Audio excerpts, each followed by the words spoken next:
সব থেকে বড় কথা, এইখানে এলে কিন্তু অনেক কিছু জিনিস জানতে পারবে, অনেক কিছু জিনিস শিখতে পারবে, এবং এটা ছোটদের থেকে বড়দের পর্যন্ত একটা শিক্ষামূলক জায়গা। আমাদের ভবিষ্যতের পৃথিবী যে কীরকম ভয়াবহ অবস্থায় দাঁড়িয়ে, বিশ্ব উষ্ণায়নের ফলে কি কি পশু পাখি জীবজন্তু অবলুপ্ত পথে বা অবলুপ্ত হয়ে গেছে, এবং এত মানুষের যে রোগ হচ্ছে সেটা কি কারণে হচ্ছে, সব কিছু কিন্তু এখানে ডিটেলসে দেওয়া আছে, খুব সুন্দরভাবে জানতে। আমি এখন যেটা তোমাদেরকে দেখাচ্ছি এটা হচ্ছে কৃত্রিমভাবে তৈরি করা হয়েছে সূর্য।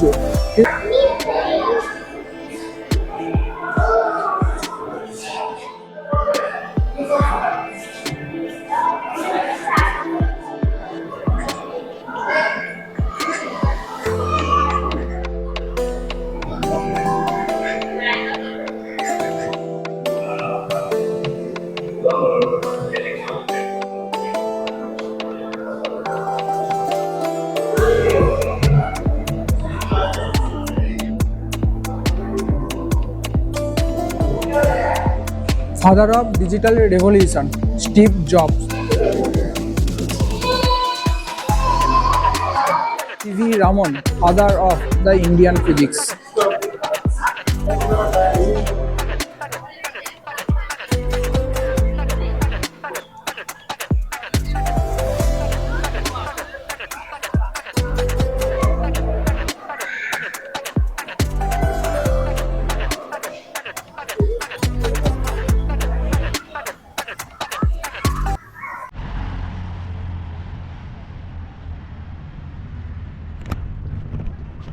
তো নমস্কার বন্ধুরা, তোমরা সবাই কেমন আছো?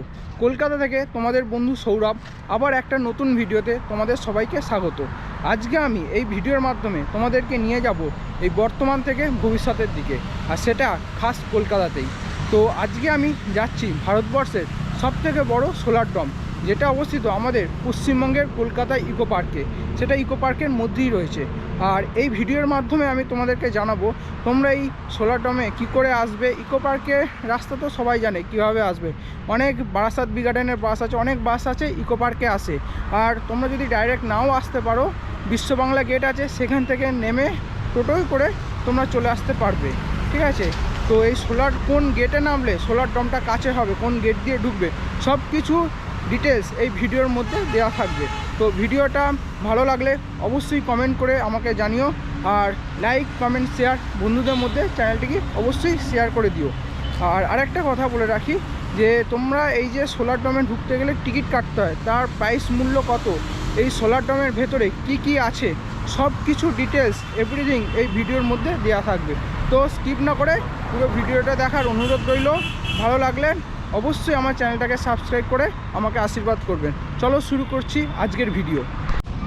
তো আমি এখন এগিয়ে যাচ্ছি গেট নাম্বার 3-এর দিকে।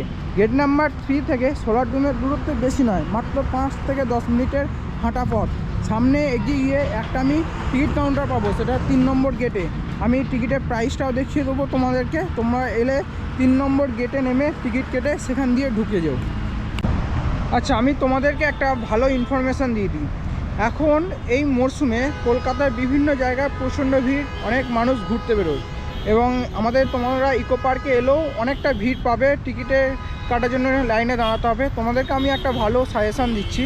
ফোনে আমি তোমাদেরকে দেখাই, ফোনে এই যাত্রী সাথী অ্যাপটা ইনস্টল করে নেবে প্লে স্টোর থেকে, ঠিক আছে? প্লে স্টোরে সেখানে গিয়ে নিচে একটা অপশান থাকবে টিকিট, তো সেইখানে গিয়ে ওখানে দেখতে পাবে ইকো পার্ক বলে লেখা আছে। ইকো পার্কে ক্লিক করলেই তোমরা দেখতে পাবে বুক টিকিট অপশান, ঠিক আছে? বুক টিকিট অপশান, সেখানে গিয়ে কতজন যাবে প্লাস করে দেবে 1%। এই যে দূর থেকে দেখায়, এই দেখো ইকো পার্ক, সেখানে লিখে দেবে 1%, ঠিক আছে? নিচে আসবে পে 30। এখান থেকে তোমরা এবার অনলাইনে ইউপিআইয়ের মাধ্যমে পে করে টিকিট কেটে ঢুকতে পারবে। এটা একটা ভালো জিনিস করে দিয়েছে, আমি জানতাম না, পরে এটা জেনেছি আমি, তাই তোমাদেরকে সাজেশান দিলাম। তোমরা যখন টিকিট কাটবে অনলাইন থেকেও তোমরা টিকিট কেটে টিকিটটা দেখিয়ে ঢুকে যেতে পারো, কোনো অসুবিধা নেই। তো আমি তোমাদেরকে দেখাবো সেটা আজকে।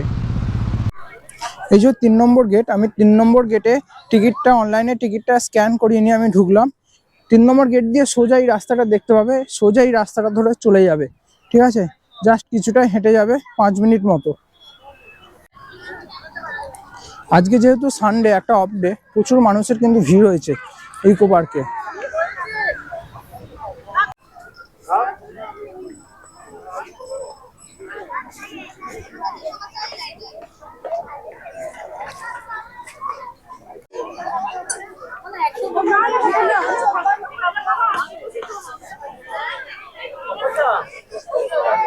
ভেতরে যেটা হচ্ছে সেটা হচ্ছে বেঙ্গল ভিলেজ।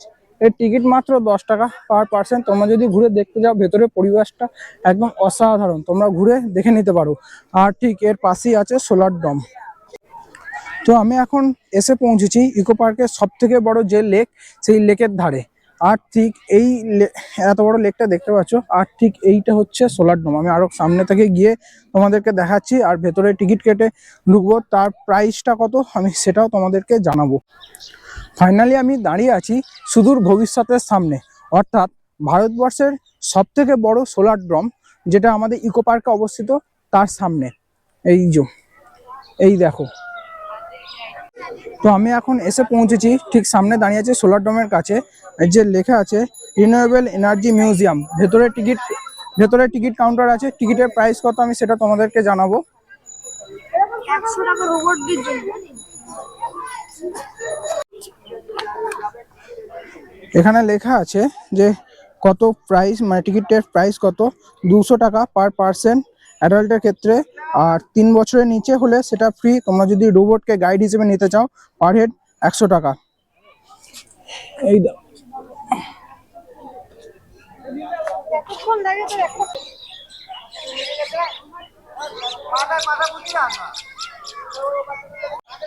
সোলার ডোম ঢোকার আগে খুব সুন্দর একটা ফুলের বাগান দেখতে পাবে তোমরা। এই দেখো কি সুন্দর সারি সারি ভাবে সাজানো। চলো আমি এবার ভেতরে প্রবেশ করছি, আর তোমাদেরকে জানিয়ে দিই টিকিট প্রাইসটা। আমি আগেই জানিয়ে দিয়েছি, টিকিটটা আমি কেটে নেবো এখান থেকে।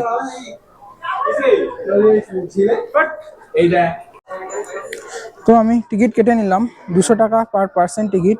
কিন্তু এখানে লেখা আছে, তোমাদেরকে দেখাই, জিএসটি, সিজিএসটি, এসজিএসটি, যেটা সেন্ট্রাল গভর্নমেন্ট আমাদের স্টেট গভর্নমেন্ট কাটে। কিন্তু শুধু জিএসটিটা কি জিজ্ঞাসা করতে বললো না, ঠিক আছে? আর ঠিক আছে। আর এই দেখো এত সুন্দর একটা ব্যান্ড দিয়েছে, এই ব্যান্ডটা হাতে পরিয়ে ভেতরে ঢুকতে হবে। তো আমি জাস্ট ভেতরে প্রবেশ করে গেছি, আর ভেতরে প্রবেশ করেই তোমরা সামনে যেটা দেখবে, এই যে একটা গাড়ি, যেটা নিসান কোম্পানির একটা গাড়ি, ফিউচারিস্টিক কার। আর ঠিক কারের পাশে দেখতে হবে একটা রোবট, যেটা আমার লাইফের ফার্স্ট টাইম দেখা রোবট। টিভিতে দেখেছি, ডিসকভারিতে দেখেছি, কিন্তু আমার লাইফে ফার্স্ট দেখা রোবট, যেটা তোমরা এই ভেতরে এসে ফিল নিতে পারবে এবং নিজের চোখে দেখেও নিতে পারবে। রোবটের কাছে যখন যাবে তখন হাই হ্যালো সব কিছু বলবে।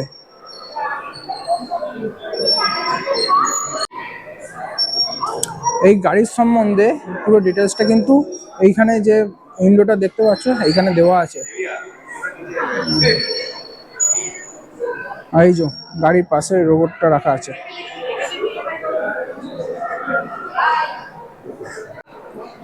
টোটাল মানে 6টা ফ্লোর আছে, ঠিক আছে? L0 থেকে L0 থেকে L6, এই 6টা ফ্লোরেই বিভিন্ন ফ্লোরে বিভিন্ন রকম জিনিস আছে, যেটা এইখানে পুরো ভালোভাবে ডেসক্রাইব করে দেওয়া আছে। ফার্স্ট মানে L0, যেখানে আছে হিস্ট্রি অফ এনার্জি, যেটা এখন আমি তোমাদেরকে দেখাতে চলেছি, ঠিক আছে? পরপর L1, L2, L3, L4, L5, L6, 6টা ফ্লোরে কিন্তু খুব ভালো ভালো জিনিস আছে, যেটা আমি তোমাদেরকে দেখাবো। Nikola Tesla, father of energy, যেটা তোমরা ফার্স্ট ফ্লোরেই দেখতে পাবে। L0 এমনভাবে তৈরি করা, পুরো আর্টিফিশিয়াল ভাবে তৈরি করা, দূর থেকে দেখে বুঝতেই পারবে না যে এটা আর্টিফিশিয়াল ভাবে তৈরি করা। আর চলো এবার দেখাই history of energy. History of energy, এখানে যেটা লেখা আছে সেটা হচ্ছে, মানুষ যখন আগুনের ব্যবহার শুরু করে, সেই প্রথম থেকে ফার্স্ট ইউজ অফ ফায়ার, আদিম মানুষ পাথরে পাথরে ঘষে যে ফায়ারে মানে আগুনের ব্যবহারটা শেখে, সেইখান থেকে শুরু করে আজ মানুষ যে সোলার প্যানেল ব্যবহার করছে, এনার্জি মাইলস্টোন, এখানে পুরো ব্যাপারটা খুব ভালোভাবে ডেসক্রাইব করে দেওয়া আছে। আর তোমাদেরকে সব থেকে আরেকটা ভালো কথা বলে দিই, এখানে ইংলিশেও লেখা আছে প্লাস বাংলাতেও লেখা আছে, যেখানে ছোট ছোট বাচ্চা বাচ্চা ছেলেমেয়েরা এলে এটা কিন্তু আরামসে বুঝতে পারবে। তো সেইটাও করা আছে, যেটা এখানে খুব ভালো লাগলো।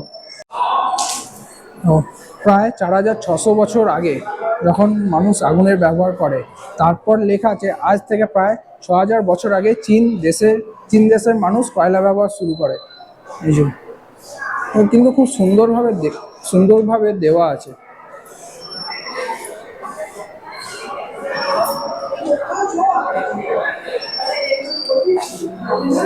আর সব থেকে শেষে যেটা পাবে 2021-এ বিদ্যুতের ব্যবহারে সারা পৃথিবীতে 4র্থ স্থানে রয়েছে ভারতবর্ষ।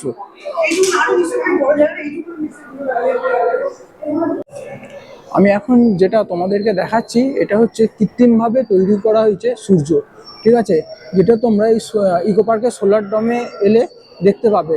আমরা ক্যামেরার মাধ্যমে অনেক সময় দেখেছি বা আমরা এতেও আমাদের টিভিতেও দেখেছি যে সূর্যের মধ্যে যে ফিউশনগুলো হয়, যে বিস্ফোরণগুলো হয়, ঠিক আছে, সেইটা এখানে কিন্তু কৃত্রিমভাবে আর্টিফিশিয়ালভাবে তৈরি করার চেষ্টা করা হয়েছে, কিন্তু দারুণ লাগছে জিনিসটা।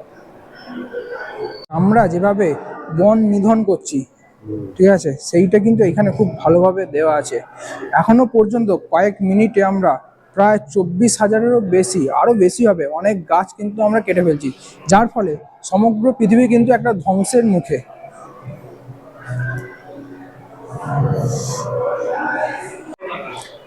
2001 সালের তুলনায় প্রতি বছর 30 লাখ হেক্টর গাছপালা কিন্তু ধ্বংস করা হয়।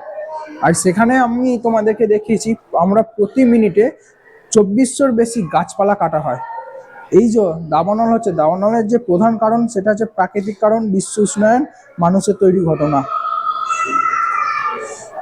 আর যেখানে যেখানে সব থেকে ভয়ঙ্কর দাবানল হয়েছে, Canada, Russia, Australia, Siberia, California, Indonesia, এই দাবানলের ফলে প্রচুর গাছপালা যেরকম ধ্বংস হয়, প্রচুর কিন্তু পশু পাখি মারাও যায়।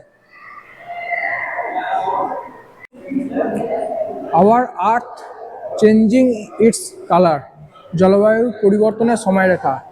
প্রথমে আমাদের পৃথিবী কীরকম ছিল আর ভবিষ্যতে আমাদের পৃথিবীর কীরকম অবস্থা, সেটার কিন্তু খুব সুন্দর একটা ডেসক্রিপশন এখানে দেওয়া আছে।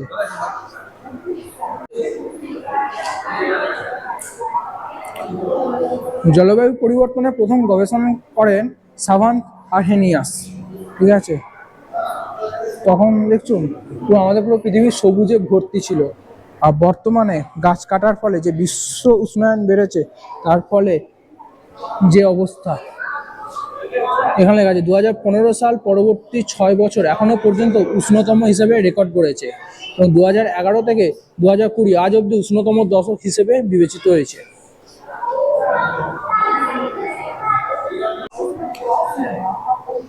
এখানে যে মনিটরটা রাখা আছে, এখানে লেখা আছে climate change is real, it is happening নাও। বর্তমানে যে কি অবস্থা সেটা কিন্তু এখানে খুব ভালোভাবে দেওয়া আছে। এখানে টপিকগুলো দেওয়া আছে, যে তোমরা এই টপিকের উপর ডিটেলসে এইখানে দেওয়া আছে।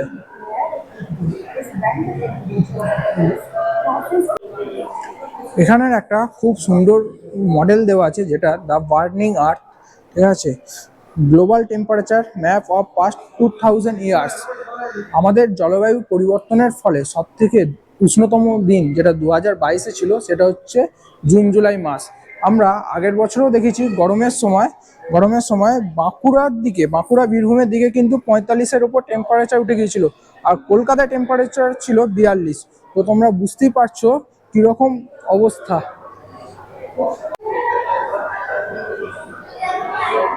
আমি এখন তোমাদেরকে যে ম্যাপটা দেখাচ্ছি, এই ম্যাপের এই যে রেড জায়গাগুলো দেখতে পাচ্ছ, এগুলো কিন্তু বর্তমানে আমাদের পৃথিবীর অবস্থা এই রকম, ঠিক আছে। যে বিশ্ব উষ্ণায়নের ফলে যে হিটটা প্রডিউস হচ্ছে, যে এত গরম বাড়ছে, তো সেই জিনিসটা এখানে দেখা হয়েছে ম্যাপের মাধ্যমে। তো আমরা বিশ্ব উষ্ণায়ন এত কেন হচ্ছে? আমরা কারেন্ট উৎপাদন, ইলেকট্রিসিটি উৎপাদন করার জন্য, ইলেকট্রিসিটির জন্য আমরা হচ্ছে জ্বালানি ব্যবহার করছি, কাঠ কয়লা ব্যবহার করে ইলেকট্রিসিটি সেটা উৎপাদন হচ্ছে। কিন্তু কাঠ কয়লার পরিবর্তে যদি আমরা সোলার প্যানেল ব্যবহার করা যায় তবে এটা অনেকটা কন্ট্রোলে করা যায়। আর আরেকটা ভাবে কন্ট্রোল করতে হবে আমরা প্রচুর পরিমাণে গাছ লাগিয়ে, সেইটাই কিন্তু এইখানে তুলে ধরা হয়েছে। আর এই জায়গাটা শুধু একবার দেখো,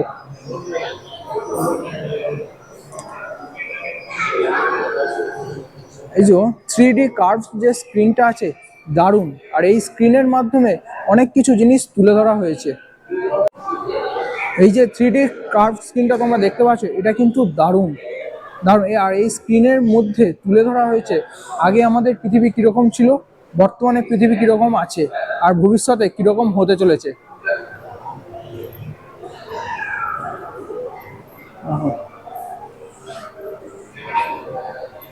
এই যে এত কলকারখানার দূষণ, ঠিক আছে, এত যে দূষণ হচ্ছে, সেই দূষণের ফলে কিরকম পরিস্থিতি।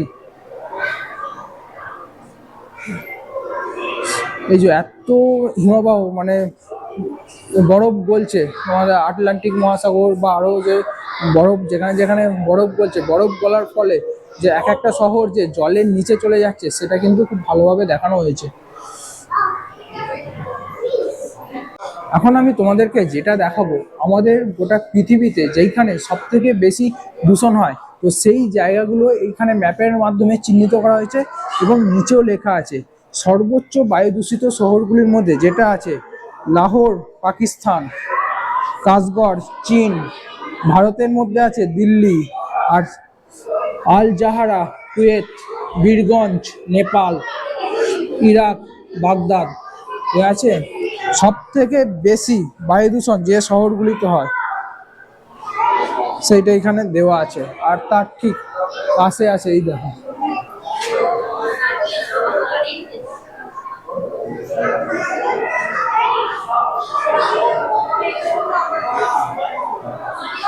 এই যে হিমবাহগুলি গলে যাওয়ার ফলে যে কি কি জিনিস হচ্ছে এবং এর যে কারণগুলি, যে এত তাপ বৃদ্ধি পাচ্ছে, জলবায়ুর পরিবর্তন হচ্ছে, বিভিন্ন প্রাকৃতিক কারণে যে হিমবাহগুলি গলে চলেছে এবং গলে যাওয়ার ফলে যে বিভিন্ন সিটিগুলো জলের তলায় চলে যাচ্ছে, তার সুন্দর ডেসক্রিপশন এইখানে দেওয়া আছে। আর এই বিশ্ব উষ্ণায়নের ফলে যে শহরগুলি সর্বপ্রথম জলের তলায় চলে যাবে তার মধ্যে আছে টোকিও, মুম্বাই, নিউ ইয়র্ক। আমাদের পশ্চিমবঙ্গের কলকাতা আছে 4 নম্বরে, তারপর আছে জাকার্তা, লন্ডন। একটা জিনিস ভেবে খারাপ লাগছে, আমাদের কলকাতা শহরে কিন্তু বাদ নেই, সেও একটা সময় জলের তলায় চলে যাবে। এরপরে এখানে কিন্তু খুব সুন্দর কার্ভ স্ক্রিন আছে। এই দেখো যে হিমবাহগুলো গলে যাচ্ছে বিশ্ব উষ্ণায়নের ফলে, এত যে বন্যা হচ্ছে সেটা কিন্তু খুব ভালোভাবে দেওয়া আছে। আস্তে আস্তে যে জলের স্তর বৃদ্ধি পাচ্ছে এবং এত যে ঝড় হচ্ছে, ঠিক আছে, এত কিছুর কারণ কি? সবই হচ্ছে এই গ্লোবাল ওয়ার্মিং। আর এইখানে কিন্তু ম্যাপের মাধ্যমে দেখানো হয়েছে যে শহরগুলি 2050 সালে যে শহরে মানে সাগরগুলো জল বৃদ্ধি পাবে এবং যে শহরগুলি জলের তলায় চলে যাবে এক ধার থেকে। টোকিও আছে, কলকাতা আছে, সুরাট আছে, মুম্বাই আছে, কিছুই কিন্তু বাদ নেই, যে রেড ডটগুলো আছে। তোমাদেরকে আরেকটা ভীষণ ইম্পর্টেন্ট জিনিস দেখাবো। এই বিশ্ব উষ্ণায়নের ফলে আমাদের পৃথিবীর বিভিন্ন জায়গায়, বিভিন্ন দেশে যে দাবানলের সৃষ্টি হচ্ছে, যে এত বনাঞ্চলে আগুন ধরছে, তো সেইখানে একটা ম্যাপের মাধ্যমে খুব সুন্দরভাবে দেওয়া আছে, আমি সেটা তোমাদেরকে দেখাই। এইটা, তারপর আরেকটা কার্ভ স্ক্রিন আছে 3D, জাস্ট দারুণ লাগছে।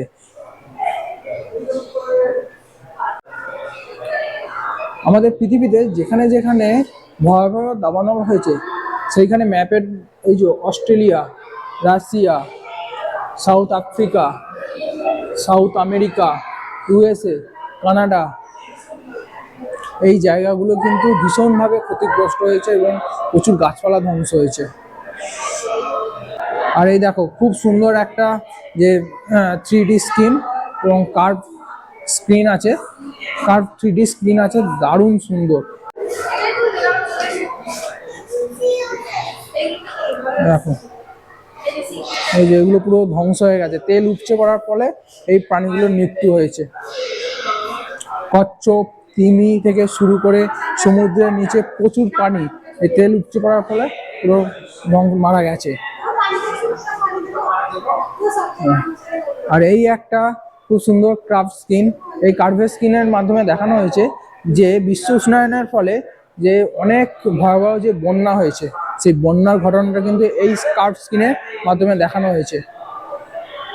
আমরা জানি কিছু বছর আগে কেদারনাথে যে ভয়াবহ একটা বন্যা হয়েছে, সেটা আমরা প্রচুর মানুষ কিন্তু মারা গেছে, কিন্তু সব কিছু যে এই ঘটনাগুলো ঘটছে সেটা কিন্তু সব বিশ্ব উষ্ণায়নের ফলে।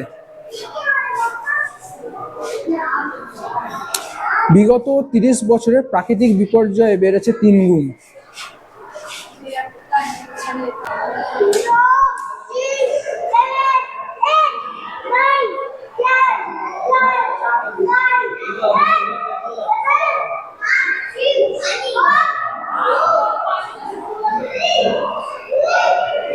এই যে এটা কিন্তু মুম্বাইয়ের একটা সিটির ছবি, এটা কিন্তু মুম্বাইয়ের একটা জায়গা থেকে এই জিনিসটা খুব ভালোভাবে দেখতে পাওয়া যায়।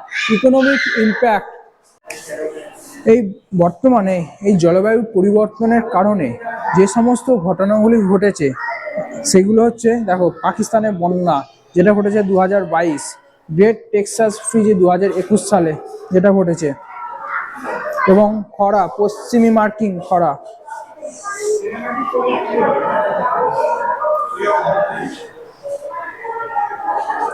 আর তার ঠিক পাশে আছে এই জলবায়ু পরিবর্তনের কারণে প্রচুর মানুষের যে রোগ হচ্ছে, সেইটার কিন্তু খুব সুন্দর জিনিস একটা এখানে লেখা আছে। 2,50,000 জন প্রতি বছর মৃত্যু ঘটে এই জলবায়ু পরিবর্তনের কারণে। এবং আমি আরেকটা তোমাদেরকে বলে রাখি, এই জলবায়ু পরিবর্তনের কারণে কিন্তু মানুষ প্রচুর দুরারোগ্য ব্যাধিতে আক্রান্ত হয়ে যায়, যেটা মানে কোনো মেডিসিন খেয়ে, ওষুধ খেয়েও ঠিক হয় না, ঠিক আছে? তারও একটা কিন্তু কারণ।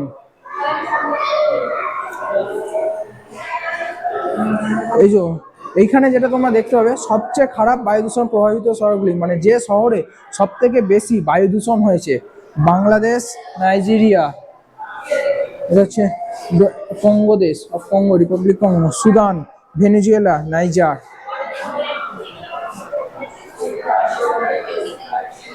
আর এখানেও কিন্তু খুব সুন্দর একটা 3D কার্ভ স্ক্রিন আছে প্রত্যেকটা। এখানে যেমন এখানে হচ্ছে যে জলবায়ু দূষণ যেটা হচ্ছে আমাদের বিশ্ব উষ্ণায়নের ফলে যে জলবায়ু দূষণগুলো হচ্ছে, তার সম্পর্কে 3D কার্ভ স্ক্রিনে এটা দেওয়া আছে। প্রত্যেকটা টপিকের ওপর প্রত্যেকটা এরকম খুব সুন্দর কার্ভ স্ক্রিন দেওয়া আছে, যার মধ্যে সেটা 3D ভাবে দেখানো হচ্ছে। কখনো অতিবৃষ্টি, কখনো খরা, সবকিছুই কিন্তু চলছে।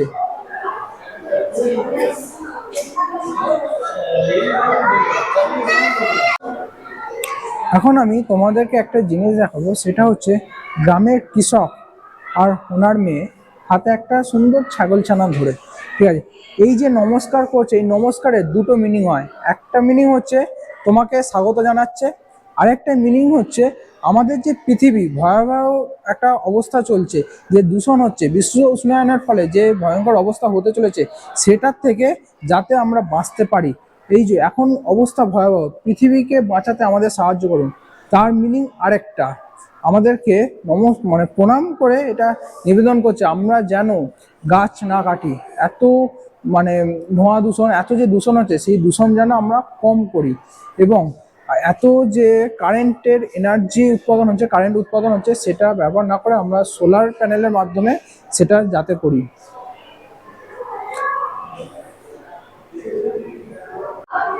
1860 সাল থেকে শুরু করে বর্তমানে 2010 সাল পর্যন্ত আমাদের পৃথিবীর যে অবস্থা হয়েছে সেটা কিন্তু এখানে দেখানো হয়েছে।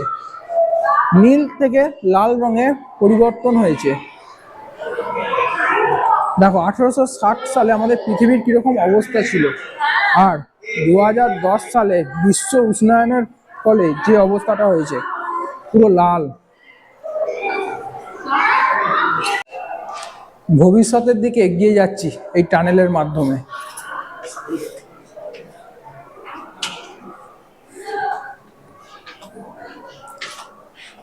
অবাক হয়ে গেলাম আমি, সত্যিকারের একজন নর্মাল মানুষ লাগছে, এতটা নিখুঁতভাবে তৈরি করা।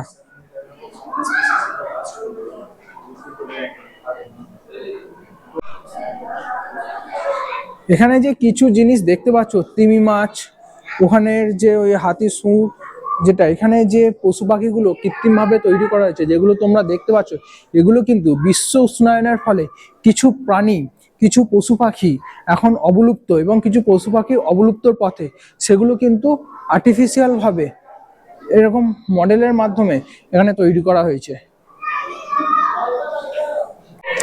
2019 সালে দ্য স্পিক্স ম্যাকাও, যেটা হচ্ছে অবলুপ্ত হয়ে গেছে, কি কি পশু পাখি অবলুপ্ত হয়েছে সেগুলো কিন্তু এখানে লেখা আছে। 2004 সালে যেটা অবলুপ্ত হয়ে গেছে কামাও, আর 2012 সালে যেটা অবলুপ্ত হয়ে গেছে এই যে পিন্টা আইল্যান্ডের জায়ান্ট টর্টয়েস।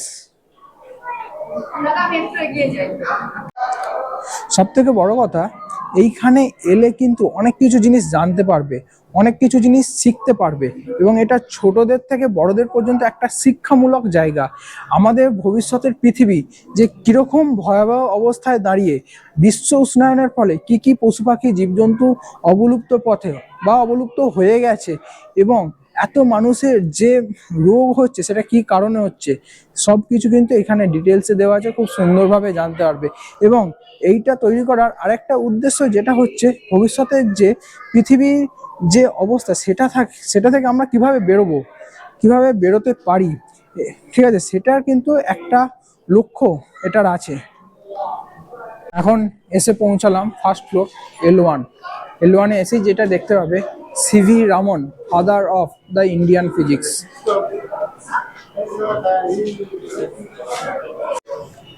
যে L1 যেটা দেখতে পাবে, মিশন রিনিউয়াবিলিটি। চলো দেখা যাক কি আছে ভেতরে। सब कुछ कर लिया ना, अभी रोबोट खा रही है। দেখি এটা কি আছে। ঢুকি, প্রথমে এত বড় একটা জায়ান্ট স্ক্রিন দেখতে হবে, যে জায়ান্ট স্ক্রিনের মাধ্যমে যে দেখানো হয়েছে যে আমাদের যে বিশ্ব উষ্ণায়ন হচ্ছে এবং কিভাবে হচ্ছে, আর সেটা থেকে আমরা কিভাবে বাঁচতে পারি। Most of the need that has the power to shape our future.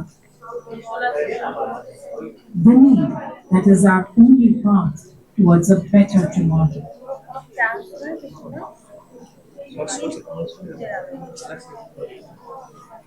That need is renewable energy. আমাদেরকে আমি এখন যেটা দেখাচ্ছি সেটা হচ্ছে হিরোজ চেঞ্জ। তার মানে হলো, আমাদের যে বিশ্ব উষ্ণায়ন, এত প্লাস্টিক থেকে শুরু করে সমস্ত কিছু যে দূষণ হচ্ছে, এই দূষণকে রোধ করতে যে সমস্ত মানুষরা এগিয়ে এসছে, সেই সমস্ত মানুষদের ভিডিও কিন্তু এইখানে স্ক্রিনে দেওয়া হয়েছে। এই মানুষটা দেখো,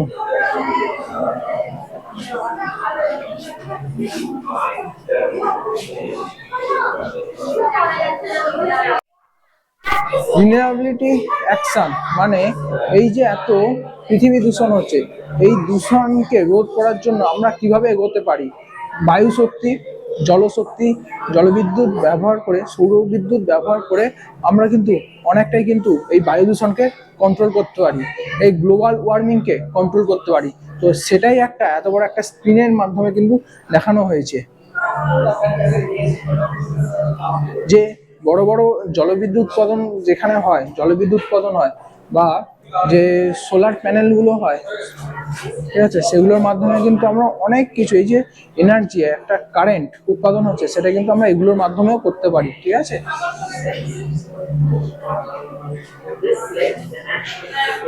কার্বন নেগেটিভ কান্ট্রিজ, যেখানে মানে কার্বন ডাই অক্সাইড একদমই নেই, সেখানের মধ্যে যে যে কান্ট্রিজগুলো আছে সেখানের নাম কিন্তু এইখানে আছে। Africa, কোমোরস,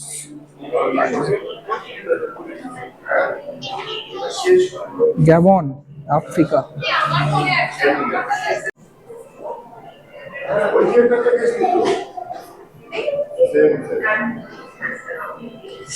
carbon footprint, water footprint, সেগুলো আমাদের জীবনের উপর কিভাবে প্রভাব ফেলে খুব সুন্দরভাবে কিন্তু ডেসক্রাইব করা আছে।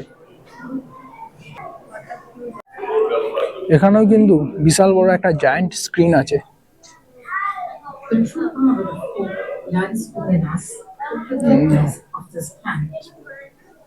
It is our actions, our choices, and our determination that will make the difference.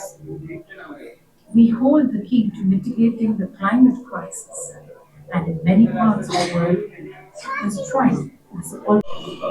এই টানেল ধরে আমরা এখন এগিয়ে যাচ্ছি ভবিষ্যতের দিকে। দেখা যাক কি আছে এর ওপরের ফ্লোরে। ফার্স্ট ফ্লোর পেরিয়ে এবার যাচ্ছি সেকেন্ড ফ্লোরে। আর এইখানে দেখো কতটা এলাম, 110 মিটার, তাতে 16.5 ক্যালোরি লস হয়েছে। এটা কিন্তু ব্যক্তি বিশেষের উপর ডিপেন্ড করে।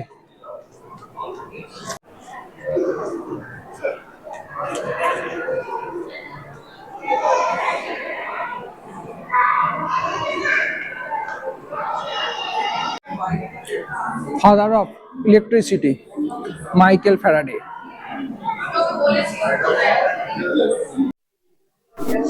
তো এখন আমি তোমাদেরকে যেটা দেখাচ্ছি সেটা হচ্ছে হাইড্রো পাওয়ার প্ল্যান্ট। কিভাবে জলবিদ্যুৎ উৎপাদন হয়, ঠিক আছে, সেইটা কিন্তু একটা মডেল এখানে রাখা আছে খুব সুন্দরভাবে। আর তার সম্পর্কে সমস্ত কিছু ডিটেলস এইখানে লেখা আছে। যে জলবিদ্যুৎ কেন্দ্রে সব থেকে প্রচলিত পদ্ধতি হলো ইনপাউন্ডমেন্ট।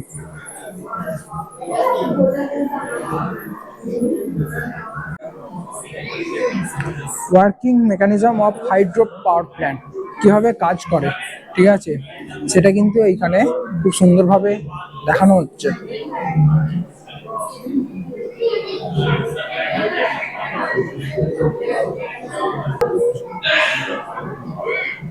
এখন আমি তোমাদেরকে যেটা দেখাচ্ছি সেটা হচ্ছে টাইডাল পাওয়ার প্ল্যান্ট, মানে জোয়ার ভাটা থেকে কিভাবে বিদ্যুৎ উৎপাদন করা যায় সেটা কিন্তু এখানে মডেল আকারে তৈরি করা হয়েছে।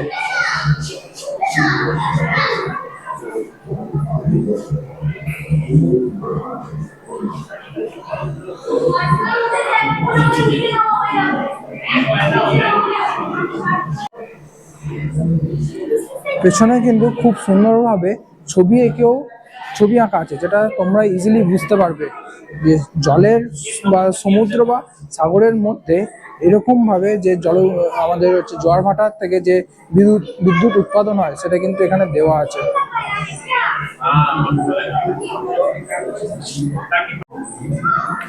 Father of Indian nuclear programme, যেটা হোমি জি ভাবা, তার কিন্তু খুব সুন্দর একটা মডেল। পুরো একদম মানে নর্মাল মানুষের মতো লাগছে, একদম যে এটা কৃত্রিমভাবে বা আর্টিফিশিয়াল কিচ্ছু মনে হচ্ছে না। চলো আমি ভেতরে ঢুকি, দেখি কি কি আছে। তোমাদেরকে যে মডেলটা দেখাবো সেটা হচ্ছে একটা উইন্ড ফার্ম, যেভাবে বায়ু শক্তি উৎপাদন হয় সেটার একটা কিন্তু খুব সুন্দর মডেল দেখো। এবং পেছনেও কিন্তু একটা 3D স্ক্রিন আছে, যেখানে তোমরা দেখতে পাবে একটা স্ক্রিন আছে। এই দেখো মডেলটা কিন্তু দারুণ।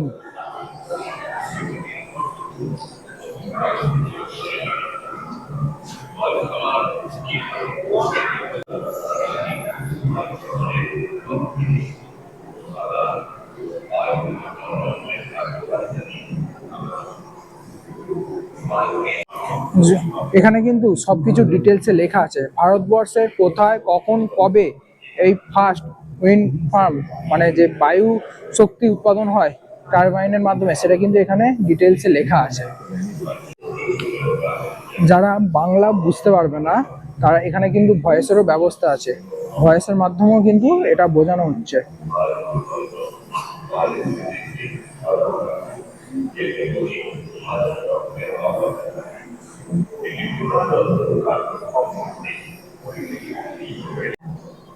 Father of the god particle Satyendranath Bose.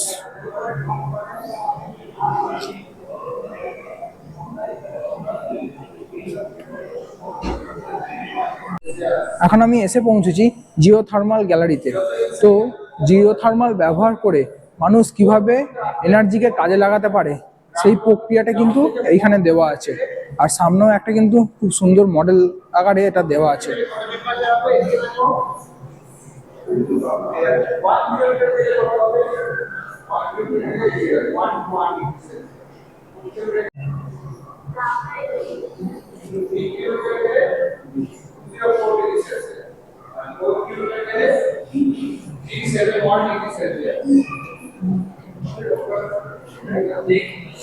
কোথায় কোথায় জিও থার্মাল কোন কোন শহরে ব্যবহার করা হয়েছে, top 10 Jio thermal power plants, সেটার ডিটেলস কিন্তু এখানে দেওয়া আছে। মেক্সিকো, ইতালি, দেখো এই সমস্ত দেশে কিন্তু এই জিও থার্মাল পাওয়ার প্ল্যান্ট ব্যবহার করা হয়। মার্কিন যুক্তরাষ্ট্র,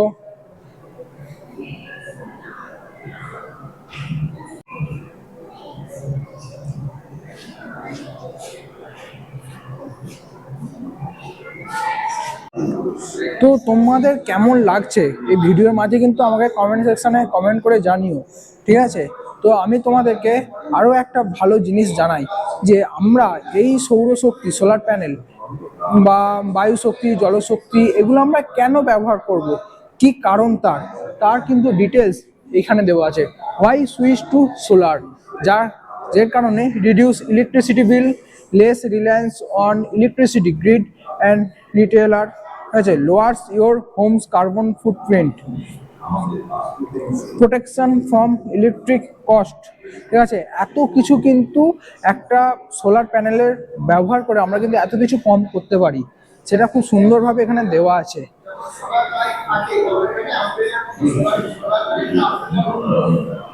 দেখো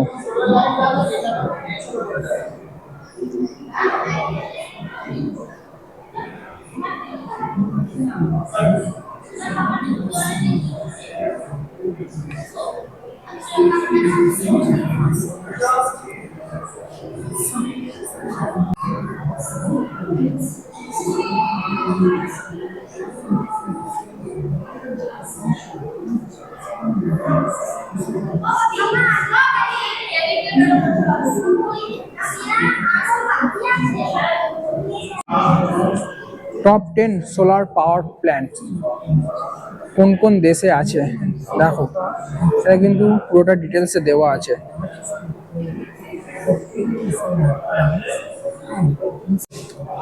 এই যে এইটা তোমরা দেখতে পাচ্ছ, এটা হচ্ছে top 20 largest solar power plants in the world.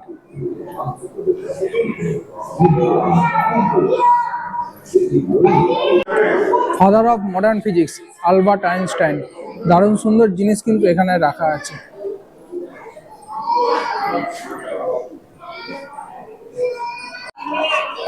Already আমি 285 মিটার চলে এসেছি, যাতে এনার্জি খরচা হয়েছে 42.75 ক্যালোরি।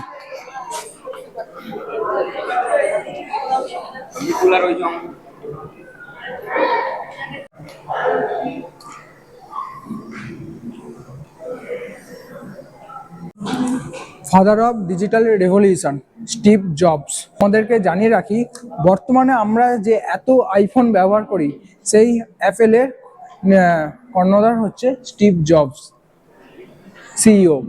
অ্যাপেলের সিইও হচ্ছে স্টিভ জবস।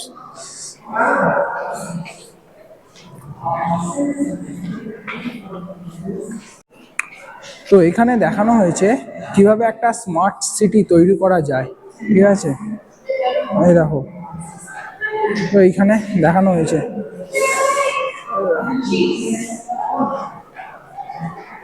আর এইখানে তার ব্যাপারে সবকিছু জিনিস লেখা আছে।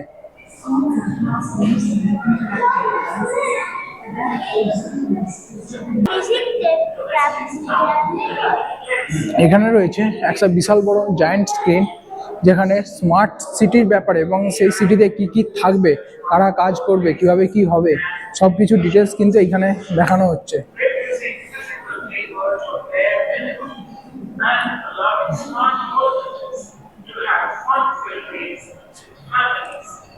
কয়েক বছর পরই এখন এআই চলে এসছে, আর কিছুদিন পরে দেখবো কয়েক বছর পরই রোবটই সব কাজ করে দিচ্ছে।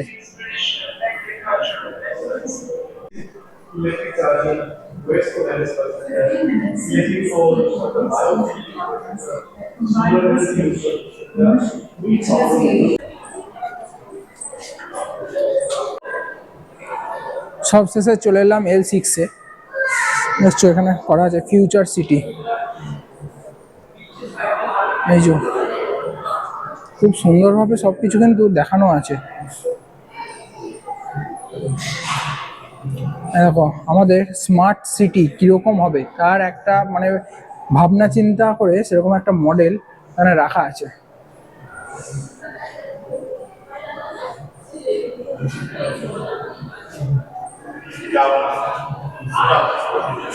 ভবিষ্যতের স্মার্ট সিটি কিন্তু এরকম দেখতে হবে।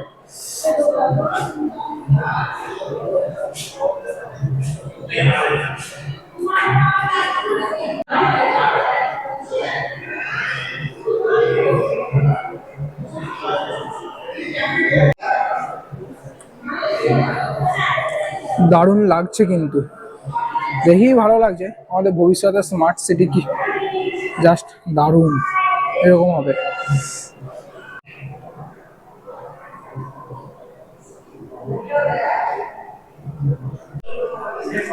তো এখানে এমন একটা গাড়ি রাখা আছে যেখানে হয়তো ভবিষ্যতে সোলার শক্তি ব্যবহার করে এরকম গাড়িটা চলবে।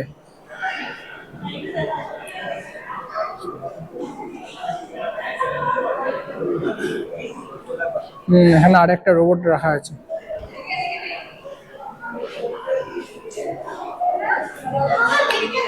এখানে এত যে সব গ্যাজেট রাখা আছে, আপনারা যদি কিনতে পারেন এখান থেকে কিনতে পারেন, কিন্তু এগুলো সবকিছুই সোলার শক্তির মাধ্যমে চলবে এবং প্রাইসটা লেখা আছে।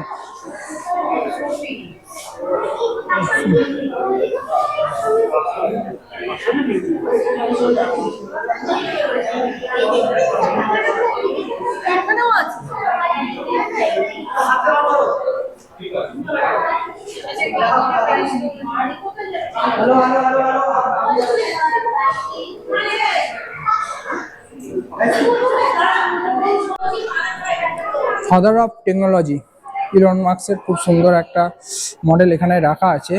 এবং এটা বলেও রাখি, বর্তমানে টুইটারের কর্ণধার হচ্ছে ইলন মাস্ক।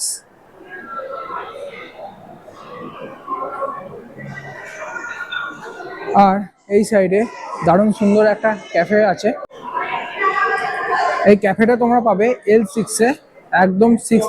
তো সায়েন্সের উপর ভিত্তি করেই এই সোলার ডোমটা তৈরি করা হয়েছে। জিওথার্মাল পাওয়ার কি, হাইড্রো প্ল্যান্ট পাওয়ার কি, সব কিছু কিন্তু এই সোলার ডোমের ভেতরে খুব ডিটেলসে ভালোভাবে দেওয়া আছে। তো এই ছিল বর্তমান থেকে শুধু ভবিষ্যতের দিকে অগ্রসর হওয়া। তো এই পর্বের ভিডিওটা তোমাদের কেমন লেগেছে আমাকে অবশ্যই কমেন্ট সেকশানে কমেন্ট করে জানিও। আর ভালো লাগলে অবশ্যই লাইক, কমেন্ট, শেয়ার অ্যান্ড চ্যানেলটাকে সাবস্ক্রাইব করে দিও। তো দেখা হচ্ছে পরবর্তী ভিডিওতে।